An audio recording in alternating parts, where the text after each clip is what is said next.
नमस्कार दोस्तों, आपका हमारे चैनल अद्भुत ज्ञान सागर पर स्वागत है। जय भोलेनाथ। दोस्तों, क्या आपके पितृ आपसे नाराज है और क्या आपको लगता है कि आपके पितरों की वजह से आपके घर की सुख शांति में रुकावट आ रही है और आपके कार्य नहीं बन रहे हैं, या आप संतान की कमी और धन की कमी या कर्ज से परेशान हैं, या आपका भाग्य आपका साथ नहीं दे रहा है? तो दोस्तों, इस बार के पितृपक्ष श्राद्ध में यदि आप कुत्ते को ये एक चीज खिला देते हैं तो आपके सभी पितृदोषों का तुरंत ही नाश हो जाएगा और आपको मिल जाएगी सभी संकट और कष्टों से मुक्ति। और दोस्तों, इस एकमात्र उपाय को करने से आपको धनवान मालामाल होने से कोई नहीं रोक सकता और आपकी जो भी मनोकामना है वो भी पूरी हो जाएगी।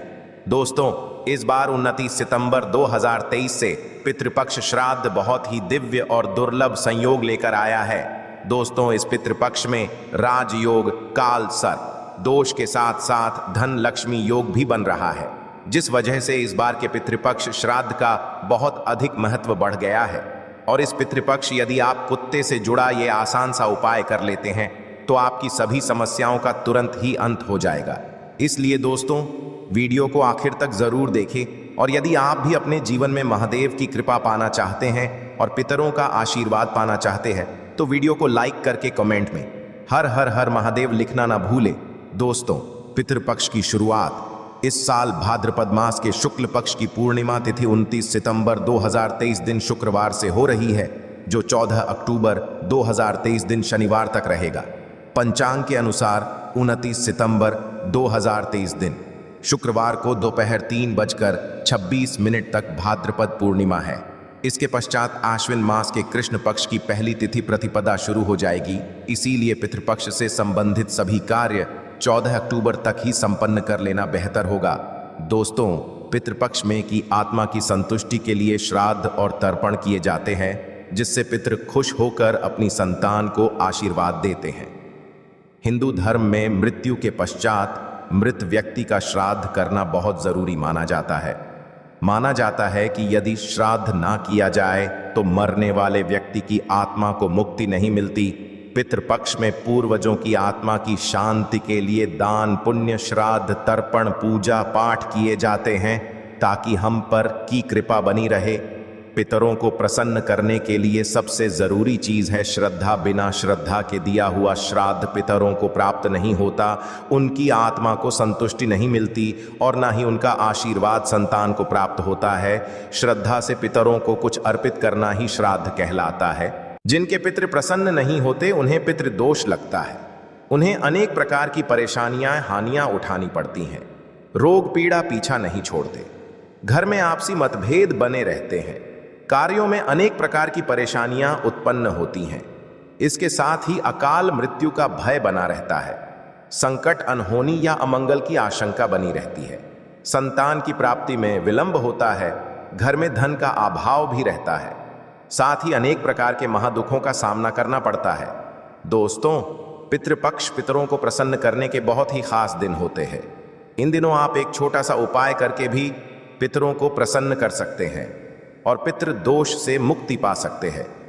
आज के इस वीडियो में हम आपको शास्त्रों में बताया गया एक छोटा उपाय बताने जा रहे हैं। इस उपाय को करने से निश्चित ही आपको पितृ दोष से मुक्ति मिल जाएगी। साथ ही आपके कितने भी बड़े शत्रु हो वे भी सब शांत हो जाएंगे। ये उपाय न केवल आपको पितृदोष और शत्रुओं से छुटकारा दिलाएगा, बल्कि शनि दोष और काल सर्प दोष से भी राहत मिलेगी और सभी प्रकार के संकट दूर हो जाएंगे। पितृदोष पितृ आशीर्वाद में बदल जाएगा। दोस्तों, इस उपाय को सही प्रकार से करने के लिए आप हमारी इस वीडियो को एंड तक अवश्य देखें। तो आइए जानते हैं इस उपाय के बारे में। वैसे तो इस उपाय को आप पितृपक्ष में किसी भी दिन कर सकते हैं, किंतु पितृपक्ष के शुक्रवार, शनिवार और अमावस्या के दिन इस उपाय को अवश्य ही करना चाहिए। उपाय करने के लिए स्नान करके स्वच्छ वस्त्र धारण करें। इसके पश्चात आप अपनी रसोई घर की सफाई करें। फिर आप स्वच्छ जल, आटा गूंथने, आटा आपको बिना नमक मिर्च के गूंथना है। आपको प्लेन आटा गूंथना है। आटा गूंथने के पश्चात आप सबसे पहले रोटियां बनाएं। सदैव भोजन बनाते समय पहली रोटी गौ माता के लिए बनानी चाहिए। गौ माता के लिए रोटी बनाने के पश्चात ही आप परिवार के सभी सदस्यों के लिए रोटी बनाएं। जब परिवार के सभी सदस्यों की रोटी बन जाए तब अंत में आप मोटी लोई लें। मोटी लोई का मतलब है कि सारे परिवार के सदस्यों की रोटी बनाने के लिए आप जितनी बड़ी लोई लेते हैं, यानी कि जितना आटा लेते हैं उससे थोड़ा सा ज्यादा आटा आप अंत की रोटी बनाने के लिए लेना है। आटा लेने के पश्चात आप आटे में थोड़ी सी शक्कर रखें, जैसे पराठे, आलू के पराठे या कचौरी बनाते समय फीलिंग भरी जाती है। उसी तरह आपको आटे में 1 चम्मच शक्कर रखनी है और फिर इसकी रोटी बेलकर एक मोटी रोटी सेंकनी है। जब यह मीठी रोटी तैयार हो जाए तब आप इस रोटी को एक प्लेट में रख लें और रोटी के ऊपर आप सरसों का तेल लगा दें। अब इस प्लेट को अपने मंदिर के सामने ले जाकर खड़े हो जाएं और भगवान श्री गणेश, भगवान विष्णु, माँ लक्ष्मी जी और पितृदेव को प्रणाम करें और सभी कष्टों और संकटों को दूर करने की प्रार्थना करें। शनिदेव को प्रणाम करें और शनि दोष को दूर करने की प्रार्थना करें। पितरों से जाने अनजाने में की गई अपनी सभी गलतियों की क्षमा मांगे और पितृदोष को दूर करने की भी प्रार्थना करें। यमदेव को प्रणाम करें। यमदेव को प्रणाम करने के पश्चात आप उस रोटी को ले जाकर किसी काले रंग के को खिला दें। यदि काले रंग का कुत्ता ना मिले तो आप किसी भी और कुत्ते को इस रोटी को खिला सकते हैं। दोस्तों, शास्त्रों में बताया गया है कि श्राद्ध पक्ष के दौरान पितृ पशु पक्षी के माध्यम से हमारे करीब आते हैं। मान्यता है कि पितरों तक भोजन पहुंचाने के लिए चींटी, कौवे, कुत्ते, गाय और देव को भोजन कराया जाता है। यह भी मानता है कि यह पांचों पंच तत्वों के भी प्रतीक है। कुत्ते को जल तत्व का प्रतीक माना जाता है, चींटी को अग्नि तत्व का, कौवे को वायु तत्व का, गाय को पृथ्वी तत्व का और देवताओं को आकाश का प्रतीक माना जाता है। इसलिए पितरों का श्राद्ध करते समय इन पांचों को आहार देकर पंच तत्वों के प्रति आभार प्रकट करते हैं। पंच बलि का एक भाग कुत्ते को खिलाया जाता है। दोस्तों, कुत्ते को यमराज का पशु माना जाता है। माना जाता है कि यमराज के अपने 2 कुत्ते हैं जिनका नाम श्याम और सबल है। इसलिए श्राद्ध पक्ष में कुत्ते को भोजन कराने से यमराज प्रसन्न हो जाते हैं। शिव बताया गया है कि श्राद्ध पक्ष के दौरान कुत्ते को भोजन देते हुए कहना चाहिए कि यमराज के मार्ग का अनुसरण करने वाले श्याम और सबल नाम के 2 कुत्ते हैं। मैं उनके लिए यह भोजन का भाग देता हूं। वे इस बलि को ग्रहण करें। इसे कुकुर बलि भी कहा जाता है। इसीलिए आप भी कुत्ते को भोजन कराते समय ये बात अवश्य ही बोले कि यमराज के मार्ग का अनुसरण करने वाले श्याम और सबल नाम के 2 कुत्ते हैं। मैं उनके लिए यह भोजन का भाग हूं। वे इस बलि को ग्रहण करें। आपको यह बोलने के पश्चात ही कुत्ते को भोजन कराना है। कुत्ते को रोटी देने के पश्चात आप हाथ जोड़कर कुत्ते को प्रणाम करें, यमराज को प्रणाम करें और भैरव भगवान को भी प्रणाम करें। कुत्ते को भैरव महाराज का भी सेवक माना जाता है। कुत्ते को भोजन कराने से भैरव महाराज प्रसन्न होते हैं और संकटों से भक्तों की रक्षा करते हैं। जो लोग कुत्ते को भोजन कराते हैं उन्हें शनि देव की भी कृपा प्राप्त होती है और शनि दोष से राहत भी मिलती है। शास्त्रों में बताया गया है कि पितृपक्ष के दौरान पितरों की आत्मा की शांति के लिए, पितृदोष से मुक्ति प्राप्त करने के लिए, पितृ की प्रसन्नता के लिए कुत्ते को मीठी रोटी खिलाए। ऐसा करने से पितृदेव प्रसन्न होते हैं, पितृ का आशीर्वाद प्राप्त होता है और पितृदोष से मुक्ति मिलती है। कुत्ते को इस तरह भोजन कराने से सभी तरह के संकट दूर हो जाते हैं। दोस्तों, हो सके तो पितृपक्ष में रोजाना आप कुत्ते को इस तरह भोजन अवश्य ही कराना चाहिए। कुत्ते का बहुत महत्व शास्त्रों में बताया गया है। माना जाता है कि कुत्ते आपको राजा से रंक और रंक से राजा बना सकता है। कुत्ते को रोटी खिलाने से दुश्मन आपसे दूर रहेंगे। कुत्ते को प्रतिदिन भोजन देने से जहां दुश्मनों का भय मिट जाता है, वही व्यक्ति निडर हो जाता है। माना जाता है कि जो व्यक्ति अपने घर में कुत्ते को पालते हैं, कुत्ता घर के रोगी सदस्य की बीमारी अपने ऊपर ले लेता है। दोस्तों, कुत्ते को भोजन कराते समय इस बात का विशेष ध्यान रखे हो सके तो पितृपक्ष में दोपहर के समय, यानी कि दोपहर 12 बजे से 1 बजे के बीच में ही आप कुत्ते को भोजन कराएं, क्योंकि यह समय पितरों का समय होता है। इस समय कुत्ते को भोजन कराने से पितृ बहुत जल्दी प्रसन्न हो जाते हैं। इस उपाय को करते समय आपको इस बात का भी विशेष ध्यान रखना कि आपको कुत्ते का कभी भी अनादर नहीं करना चाहिए। जैसे कुछ लोग होते हैं जो रास्ता चलते कुत्तों के ऊपर पत्थर फेंकते हैं, या फिर अपने घर में कुत्ते पालते तो हैं किंतु उन्हें लात से मारते हैं। ऐसा भूलकर भी नहीं करना चाहिए। जो व्यक्ति ऐसा करता है उससे यमराज और भैरव महाराज नाराज हो जाते हैं।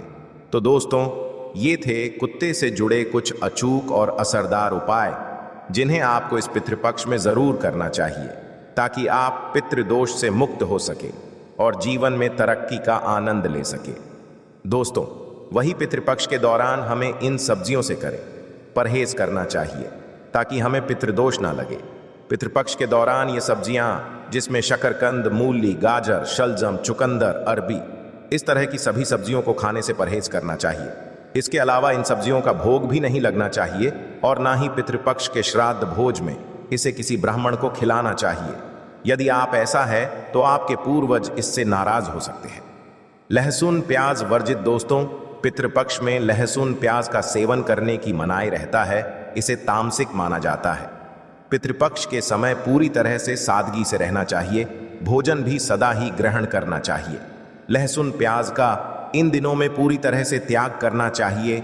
चने और मसूर दाल से रहे दूर। दोस्तों, पितृपक्ष में चने की दाल, चने का सत्तू, चने की मिठाई, चने से बने खाद्य पदार्थों का सेवन करना वर्जित बताया गया है। चने के साथ पितृपक्ष में मसूर की दाल भी नहीं खानी चाहिए। इस दौरान किसी भी चीज को कच्चा नहीं खाना चाहिए। इस समय पके भोजन का ही सेवन करना चाहिए। दोस्तों, आइए जानते हैं कि कुंडली में पितृदोष का निर्माण कैसे होता है और इससे कैसे बचा जा सकता है। दोस्तों, हिंदू धर्म में पूर्वजों का बहुत महत्व दिया जाता है। उनकी आत्मा की शांति के लिए व्यक्ति श्राद्ध पिंडदान करते हैं। हर महीने की अमावस्या तिथि के अलावा पितृपक्ष के 15 दिन पितरों को ही समर्पित होता है। इस समय पितरों की आत्मा की शांति के लिए और उनका पाने के लिए श्राद्ध, तर्पण, पिंड दान, दान पुण्य आदि किया जाता है। वही पितरों के नाराज होने पर कुंडली में पितृदोष का निर्माण हो जाता है। पितृदोष के कारण जीवन में कई तरह की समस्या उत्पन्न हो जाती है। इसके साथ ही मनुष्य कई तरह के कष्टों का सामना करता है। ऐसे में आइए जानते हैं कि कुंडली में पितृदोष का निर्माण कैसे होता है और इससे कैसे बचा जा सकता है। ज्योतिष शास्त्र के अनुसार जब हमारे की आत्माएं तृप्त नहीं होती, 84 लाख योनियों में भटकते रहते हैं, तो ये आत्माएं पृथ्वी लोक में रहने वाले अपने वंश के लोगों को कष्ट देती हैं। इसी कष्ट को ज्योतिष शास्त्र में पितृदोष कहा गया है। मान्यताओं के अनुसार मृत्यु लोक से हमारे पूर्वजों की आत्माएं अपने परिवार के सदस्यों को देखती रहती हैं। जो लोग अपने पूर्वजों का अनादर, उनके बताए गए रास्ता पर नहीं चलते हैं या उन्हें कष्ट पहुंचाते हैं, जिसका इससे दुखी दिवंगत आत्माएं उन्हें श्राप देती है। इसी श्राप को पितृदोष माना जाता है। ज्योतिष शास्त्र के अनुसार जब किसी व्यक्ति की कुंडली के लग्न भाव और 5वें भाव में सूर्य, मंगल और शनि विराजमान होते हैं तो पितृदोष का निर्माण हो जाता है। इसके अलावा कुंडली के अष्टम भाव में गुरु और राहु एक साथ आकर बैठते हैं तो भी पितृदोष का निर्माण होता है। जब कुंडली में राहु केंद्र में या त्रिकोण में मौजूद होता है तो पितृदोष बनता है। इसके अलावा जब सूर्य, चंद्रमा और लग्नश का राहु से संबंध है तो जातक की कुंडली में पितृदोष बनता है। जब कोई व्यक्ति अपने से बड़ों का अनादर करता है या फिर उसकी हत्या कर देता है तो ऐसे व्यक्ति को पितृदोष लगता है और जीवन नरक बन जाता है। जब किसी व्यक्ति की कुंडली में पितृदोष का निर्माण होता है तो ऐसे व्यक्ति को अपने जीवन में कई तरह की बाधाओं का सामना करना पड़ता है। ऐसे व्यक्ति के विवाह में देरी होती है, विवाह टूट सकती है, तलाक की स्थिति हो जाती है, वैवाहिक जीवन में सदैव तनाव बना रहता है। ऐसी महिलाओं को गर्भधारण में समस्याएं आती है, बच्चे की अकाल मृत्यु हो सकती है, जीवन में कर्ज और नौकरी में परेशानियां आती रहती हैं। इसके अलावा ऐसे लोगों के घर में या परिवार में आकस्मिक निधन या दुर्घटना हो सकती है। लंबे समय से किसी बीमारी के चलते परेशान रह सकते हैं। परिवार में विकलांग या अनचाहे बच्चे का जन्म हो सकता है। ऐसे व्यक्ति को बुरी आदतों की लत भी लग सकती है। पितृदोष होने पर मिलते हैं ये संकेत। यदि किसी जातक की कुंडली में पितृदोष हो तो उसे अपनी जीवन में कई तरह के कष्ट झेलने पड़ते हैं। पितृदोष के कारण शादी में भी बाधा आती है। ऐसे में विवाह में देरी होने लगती है, समय से शादी नहीं हो पाती है। पितृदोष के कारण वंश वृद्धि रुक जाती है। ऐसे में संतान प्राप्ति में बाधा आ जाती है इसके साथ ही संतान के करियर से संबंधित भी समस्या उत्पन्न हो जाती है। यदि किसी जातक की कुंडली में पितृदोष होता है तो वह कई की बीमारियों से ग्रसित हो जाते हैं। समय समय पर उनका सेहत बिगड़ने लगता है। धीरे धीरे वह मानसिक तनाव में आना शुरू हो जाते हैं। पितृदोष से मुक्ति के लिए करें उपाय। पितृदोष धन हानि और परिवार की तरक्की में रुकावट का कारण बनता है। कई कोशिशों के पश्चात भी व्यक्ति को सफलता नहीं मिल पाती है। पितरों के नाराज होने से व्यक्ति कंगाली की ओर चला जाता है। इसके साथ ही परिवार को आर्थिक तंगी का भी सामना करना पड़ता है। पितृदोष पारिवारिक कलह बनने लगते हैं। घर में झगड़े होते हैं। यदि बार बार बिना कारण के घर में झगड़े हो रहे हो तो यह पितरों की नाराजगी का संकेत माना जा सकता है। पितृदोष होने के कारण परिवार के सदस्यों के बीच तनाव की स्थिति बन जाते हैं। इसके साथ ही कोई ना कोई सदस्य सदैव बीमार रहता है, किसी बड़ी बीमारी से ग्रस्त रहता है। पितृदोष होने से जातक के रोजगार में बाधा आती है। उन्हें मन मुताबिक नौकरी नहीं मिल पाती है। पितृदोष से के लिए करें ये आसान उपाय। पितृदोष से मुक्ति पाने के लिए प्रतिदिन पीपल के पेड़ में जल चढ़ाना चाहिए। जल में काले तिल को मिलाकर दक्षिण दिशा में अर्घ्य देने से भी पितृदोष से मुक्ति मिलती है। अमावस्या और पितृपक्ष में श्राद्ध पिंडदान आदि कर्म करने से भी पितृदोष से मुक्ति पाया जा सकता है। इसके साथ ही इस उपाय को करने से न केवल पितृदोष से मुक्ति मिलती है, साथ ही इससे पितृ भी प्रसन्न होते हैं। पितृदोष दूर करने के लिए पितृपक्ष में स्वर्ण दान करना भी सबसे लाभकारी माना जाता है। कुंडली में पितृदोष से मुक्ति के लिए व्यक्ति को अपने घर में हर अमावस्या पर श्रीमद् भागवत के गजेंद्र मोक्ष अध्याय का पाठ करना चाहिए। पितृ दोष से मुक्ति के लिए जरूर करें। ये काम प्रत्येक चतुर्दशी, अमावस्या और पूर्णिमा के एक दिन पहले पीपल पर दूध चढ़ाना चाहिए। ऐसा करने से न केवल पितृ दोष से छुटकारा मिलेगी बल्कि काल दोष से भी मुक्ति मिलेगी। यदि कुंडली में पितृदोष बन रहा हो तो जातक को अपने घर की दक्षिण दिशा की दीवार पर अपने स्वर्गीय परिजन का फोटो लगाकर उस पर हार चढ़ाना और रोज उनकी पूजा करके उनसे आशीर्वाद प्राप्त करना चाहिए। इससे नाराज पितृ प्रसन्न हो जाते हैं। पितृदोष के उपाय के लिए व्यक्ति को काले कुत्ते को उड़द के आटे से बने रोटी हर शनिवार को खिलाने से शनि, राहु, केतु तीनों ग्रहों का नकारात्मक भाव कम होता है और साथ ही मनुष्य पितृदोष से मुक्ति पा लेता है। पितृदोष को कम करने या मुक्ति पाने के लिए पितृ अमावस्या पर पितरों को खुश करने के लिए उनके चित्र पर पुष्प अर्पित करना चाहिए। आप अपनी राशि के अनुसार पितृदोष निवारण के उपाय करके दोष का निवारण कर सकते हैं। राशि के अनुसार करें। श्राद्ध मेष, इस राशि के जातक श्राद्ध पक्ष के दौरान रांगे की धातु से बना सिक्का पानी में करें। साथ ही श्राद्ध पक्ष में प्रतिपदा के दिन अपने परिजनों के नाम से गरीबों को भोजन करवाए। वृषभ, इस राशि के जातक श्राद्ध पक्ष में किसी भी दिन बटुक भैरव मंदिर में जाकर दही गुड़ का भोग लगाए। पितरों के नाम से 21 बच्चों को भोजन कराकर उन्हें सफेद वस्त्र भेंट करें। इससे पितृदोष खत्म होता है। मिथुन, इस राशि के जातक पितृदोष से मुक्ति पाने के लिए इस बार पितरों के नाम से श्राद्ध पक्ष में किसी भी दिन पक्षियों को बाजरा खिलाए, उनके पानी की व्यवस्था करें। इसके किसी सार्वजनिक स्थान पर प्याऊ लगवाए। कर्क, इस राशि के जातक श्राद्ध पक्ष के किसी भी दिन 400 ग्राम साबुत बादाम बहते पानी में प्रवाहित करें। शिवलिंग का दूध से अभिषेक करें और गरीबों को दूध चावल से बनी खीर बांटे। इससे पितृदोष से मुक्ति मिलेगी। सिंह, इस राशि के जातक श्राद्ध पक्ष में गरीबों को यथाशक्ति सूखे अनाज का दान करें और उन्हें पीले रंग के वस्त्र भेंट करें। स्वयं प्रतिदिन तुलसी के पौधे में जल। कन्या, इस राशि के जातक पूरे श्राद्ध पक्ष के दौरान सुंदरकांड का पाठ करें और अंतिम दिन यानी सर्वपितृ अमावस्या के दिन गरीब और अनाथों को भोजन वस्त्र भेंट करें। खासकर दिव्यांगों को भोजन जरूर करवाएं। तुला, इस राशि के जातक पितृदोष से मुक्ति के लिए दूध चावल से बनी खीर और नमकीन चावल गरीबों में बांटे। 7 गरीब कन्याओं को चप्पल और छाता भेंट करें। पितृदोष से मुक्ति मिलेगी। वृश्चिक, इसके जातक पितरों के नाम से 5 गरीबों को 2 रंग का कंबल या गर्म वस्त्र दान करें। उन्हें भोजन करवाए या भरपेट भोजन करने। जितना पैसा दान दे गाय को हरा चारा खिलाए। धनु राशि के जातक पक्षियों के दाना पानी का इंतजाम करें, गौशाला में चारा भेंट करें, पितरों के नाम से किसी तीर्थ स्थान में गरीबों को भोजन करवाएं। मकर इस राशि के जातक पितृदोष से मुक्ति के लिए श्राद्ध पक्ष में किसी भी दिन गंगा जल ढले हुए पानी से नहाए, किसी में जाकर दृष्टिहीन और दिव्यांग बच्चों या बड़ों को भोजन करवाए। कुंभ इस राशि के जातक पितृदोष के निवारण के लिए 11 श्रीफल ले, और यदि पितरों के नाम पता है तो उनके नाम लेते हुए एक एक श्रीफल बहते जल में प्रवाहित करें। गरीबों को पवित्र नदी के किनारे बैठाकर भोजन करवाए। मीन इस राशि के जातक श्राद्ध पक्ष के किसी भी दिन गरीबों को दूध या मावे से बनी खाने की वस्तुएं भेंट करें। गाय जिसका में बच्चा हुआ हो उसे हरा चारा खिलाए। गौदान भी किया जा सकता है। आशा है कि आज की इस प्रस्तुति में बताई गई जानकारी आपको अच्छे से समझ आ गई होगी। वीडियो अच्छा लगा हो तो एक लाइक अवश्य कर दें। धन्यवाद वीडियो के अंत तक बने रहने के लिए।